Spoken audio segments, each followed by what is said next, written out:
Lightworks is an ASU initiative to help the university become a leader in solar power and other light-inspired research. The initiative will capitalize on ASU's strengths in renewable energy fields, including artificial photosynthesis, biofuels, and next-generation photovoltaics.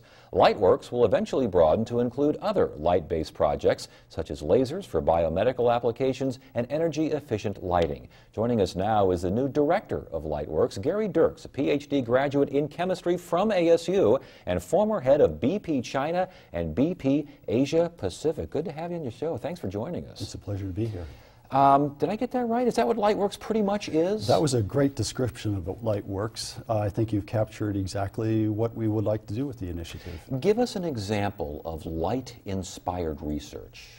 Well, there's a number of different examples that I could give because in the case of ASU, we have a lot of activity going on in that area. But I'd like to maybe mention two because they're high on our list of priorities right now. One is a consortium that we've just put together that we call the Sustainable Algal Biofuels Consortium, a mouthful. This consortium is over 30 institutions from around the United States and a few foreign ones.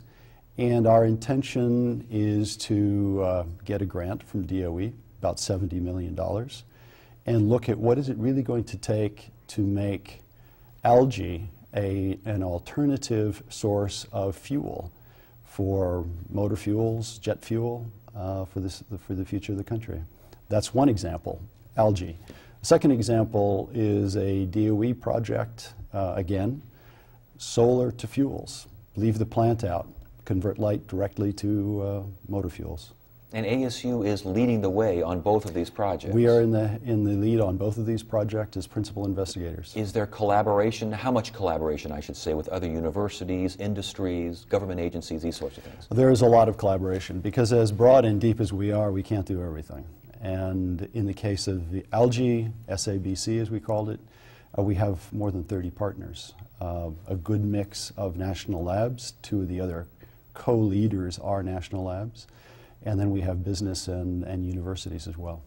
Skeptics will say, sounds great, wonderful research, show me something, give me something tangible. Is there anything to show now? Will there be something to show in the near future? There are things to show right now with algae. In fact, if you go to the web, you can find any number of companies that are involved in algal-based research and producing specialty chemicals as well as fuels. So it's happening now, but very much at the demonstration level. There's still a lot of R&D to be done. The point of what we're going to try to do is actually create a framework for other researchers to see what the pathway forward is going to be. What do you have to do? Where do you have to make improvements so that we can really get this into the marketplace? You come from the business world. I mean, you grew up BP, that's and all over the business world with BP Asia Pacific and BP China. I ask you this as someone who comes from a bottom line world.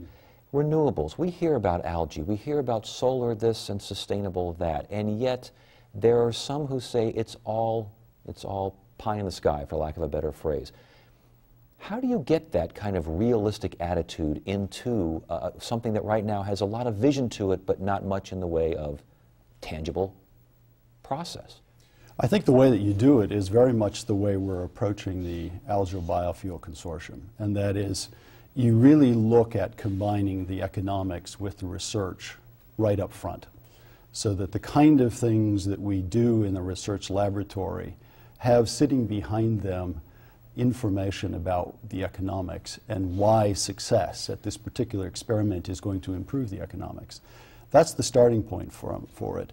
But I think at the same time we have to step back and recognize that the energy system that we have today is very large and very highly evolved. And not only is the production and distribution of energy highly evolved, but the way that it's used has co-evolved with it.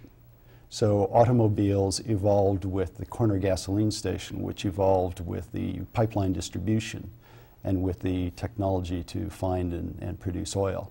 It's going to take us time to replace that. It's going to take a new paradigm, in other words. It's going to take a new paradigm, although the one that underlines SABC is we would like to take advantage of some of the infrastructure that already exists. In other words, produce algae oil, that can go into a refinery for the final stages of refining, and then can go into the existing distribution system and go into motors that operate today.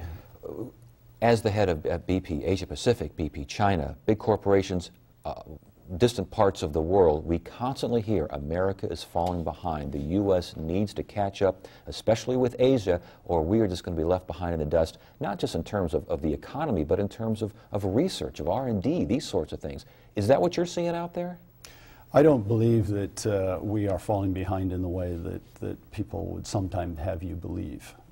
There's no question that the capacity to do research and the capacity to make investments have improved enormously, particularly in Asia, over the last decade. But I think we underestimate the research capacity that the United States has, the number of universities that can do world-class research, the innovation that we can bring to bear in finance and in the way that we get new inventions to the marketplace. There's very few countries in the world that can do that. But we can't take it for granted. We have to continue to invest in it. We have to continue to take advantage of it. All right. Very good. Thank you so much for joining us. We appreciate it. It's my pleasure. Thank you. Horizon is off the next couple of days as we make way for special programming, but please join us again Friday for the Journalists Roundtable. That is it for now. I'm Ted Simons. Thank you so much for joining us. You have a great evening.